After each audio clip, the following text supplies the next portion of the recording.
My wife divorced me by email while I was deployed overseas. She emptied our joint account and moved her new boyfriend into our house. I responded calmly, understood. When she realized what I had done, it was already too late. 13 years of marriage ended in a PDF attachment. Subject line, let's be adults about this. I opened it on my laptop in a small office at the base in Kuwait. 0800 hours, coffee getting cold, sand blowing against the window, divorce papers already filed, already signed by her. Just needed my signature to finalize everything. I scrolled down, read every word, every clause, every division of assets. She'd emptied our joint account, $94,000, gone. Transferred 2 days ago while I was on patrol. She'd kept the house, the one in Spokane, the one I'd bought with my VA loan, the one with only my name on the deed because she couldn't qualify. She'd moved someone named Jeremy into our bedroom. I read it twice, closed the laptop, sat there in silence. Then I took a shower, got dressed, went to breakfast, said nothing to anyone. That night I replied to her email. One word, understood. What Becky didn't know, what she couldn't possibly know, was that 6 months before this deployment, I'd noticed things, small things, wrong things, new passwords on her phone, changed from the anniversary date we'd always used, late nights, at the office. She was a dental hygienist. The office closed at 6, the gym 3 times a week, but never breaking a sweat, never talking about workouts, never losing weight. I didn't confront her. That's not who I am. That's not how I operate. But I wasn't blind, wasn't stupid. So I'd moved important documents to a storage unit off base. Birth certificate, marriage certificate, house deed, my grandfather's watch, everything that mattered. I'd opened a separate account at a different bank, started diverting part of my pay, not enough that she'd notice on the statements, just enough that I wouldn't be starting from zero when this happened, because I knew it would happen. Eventually, I just didn't know when. I'm Nathan Torres, 36 years old, Army Sergeant, 13 years active duty, 2 deployments to Afghanistan, 1 to Iraq, now Kuwait, married to Becky for 13 years, high school sweethearts, enlisted together, me Army, her National Guard for 2 years before she got out, no kids, we'd talked about it. After your next deployment, she'd say, when things settle down. Things never settled down, and now I knew why. The night before I deployed, she hugged me at the airport like she was saying goodbye to a coworker. Brief, mechanical, stay safe, okay? Not, I love you, not, come back to me, just stay safe, okay? I should have known then, should have seen it, but I was focused on the mission, on getting there, on doing my job. 2 weeks into deployment, my phone buzzed during lunch in the mess hall. Banking alert. Another withdrawal. $88,500. Almost everything left in our joint account. Our savings, $47,000 we'd built over 8 years of careful budgeting and deployments, completely gone. The emergency fund, the new truck fund, the house renovation fund, everything. I set my fork down, locked my phone, finished eating, went back to work. That night, I logged into our home security system. Something Becky forgot I'd installed. Something she forgot I could access remotely from anywhere in the world. The cameras I'd put in after our neighborhood had break-ins. Living room, kitchen, garage, backyard. I watched the feed. Watched a stranger wearing my Seattle Seahawks sweatshirt, using my coffee mug. Walking our dog Charlie, the German shepherd I'd raised from a puppy. Watched him kiss Becky in the kitchen I'd renovated during my last leave. Watched her laugh. Watched her look happier than I'd seen her in years. Something shifted inside me. Not anger, not rage. Something colder, sharper, more focused. I called James, my Army buddy from basic training, the one who'd gotten out after 6 years and gone to law school, the one who specialized in military family law now. I need your help, I said. My wife just served me divorce papers while I'm deployed, emptied our accounts, moved her boyfriend into my house. I'm sorry, man.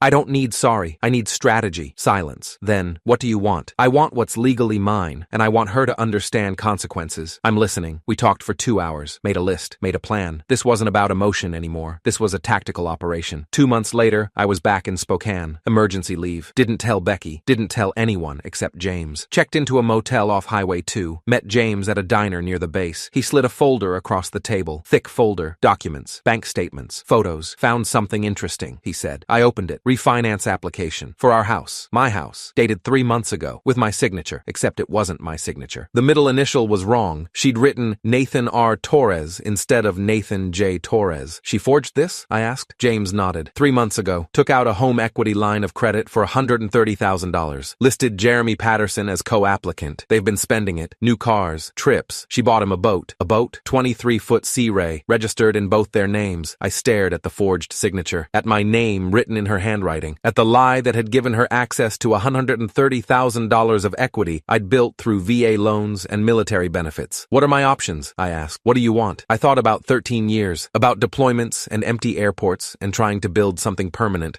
with someone who was planning to burn it down. I want what's legally mine. Everything. And I want her to face consequences for fraud. James smiled. Dangerous smile. Then here's what we do. The next morning, I went to the bank. First Security Federal, the one that had handed handled our mortgage for 8 years. Asked to speak with the loan officer. Young guy, mid-30s, nervous when I showed him my military ID. I need to report fraud, I said. Placed the refinance documents on his desk. This signature isn't mine. He looked at it, looked at my driver's license, at my military ID, at the real signature on my credit card. His face went pale. I'll need to report this immediately to our fraud department. I've already filed a police report. Case number 2024-1847. Detective Morrison is handling it.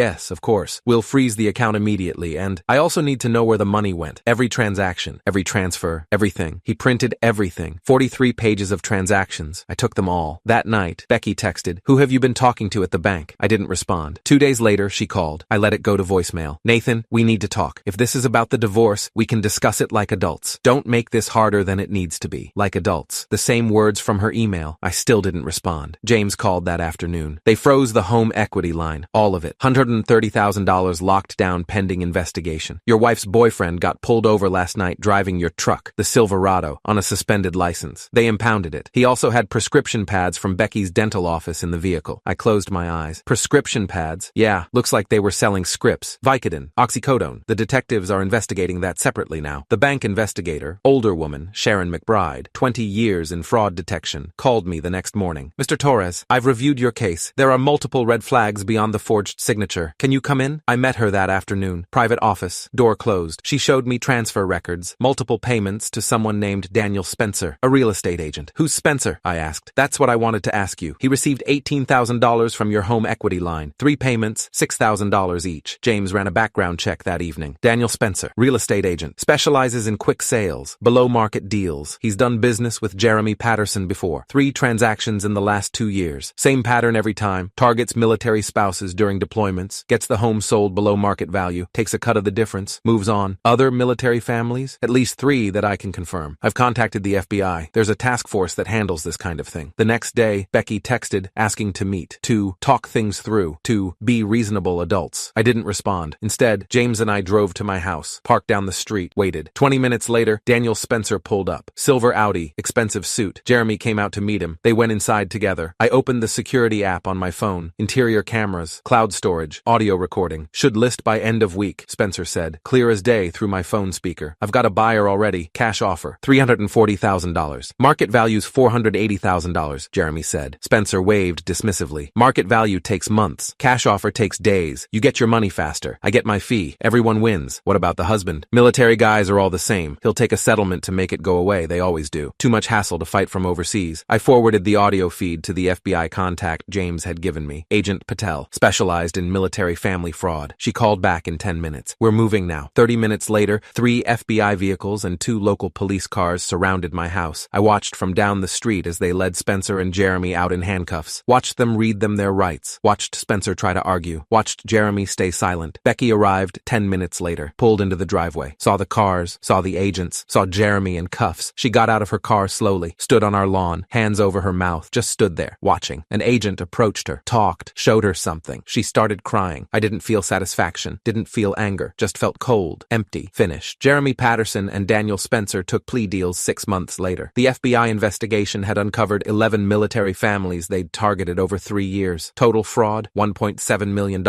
Jeremy got 8 years federal prison. Spencer got 12. Becky claimed she knew nothing. Said Jeremy had convinced her I was hiding money overseas. That I was planning to divorce her and leave her with nothing. That he was helping her protect her assets. The prosecutors didn't believe her but couldn't prove she'd knowingly participated in the broader scheme. She agreed to full restitution of everything. The $94,000 from our accounts. The $130,000 from the forged home equity line. Everything. Signed a confession about the forgery. Waived all claims to the house. Waived all claims to my military pension. In exchange, I didn't press criminal charges. Let the DA decide whether to prosecute her separately. They declined. Insufficient evidence of criminal intent. 6 months after that, Agent Patel called. "I wanted to thank you personally. Because of your evidence and cooperation, we were able to recover money for 8 other families. You saved their homes, their savings, everything." My phone buzzed later that evening. "Becky, I never meant for things to end this way. I made mistakes. I'm sorry." I didn't respond. Just blocked her number. Moved on. A year later, I sold the house. Couldn't live there anymore. Too many memories. Too many ghosts. Bought a small cabin in Montana, middle of nowhere. Mountains, trees, silence. Got a dog. Shepherd mix from a rescue. Named him Charlie, after the dog Becky kept in the divorce. Started doing carpentry, building furniture, tables, chairs, bookshelves, things that last. fast. One day I got a letter, handwritten, from a Navy wife in Fort Worth, Texas. Dear Sergeant Torres, the FBI told me your case helped stop Jeremy Patterson and Daniel Spencer from targeting my family. They had already approached my husband's unit, already started their scheme. Because of you, we kept our home. Thank you for fighting back. I pinned it to my refrigerator. Last I heard, Jeremy's still in prison. Minimum 8 years. Won't be out until 2032. Spencer got out early for cooperation. Witness protection. New identity. Gone. Becky moved to Oregon. Works as a dental hygienist in Portland. I don't know more than that. Don't care to know. As for me, I'm building something new. Something quiet. Something that can't be stolen or forged or taken while I'm deployed. Something that's just mine.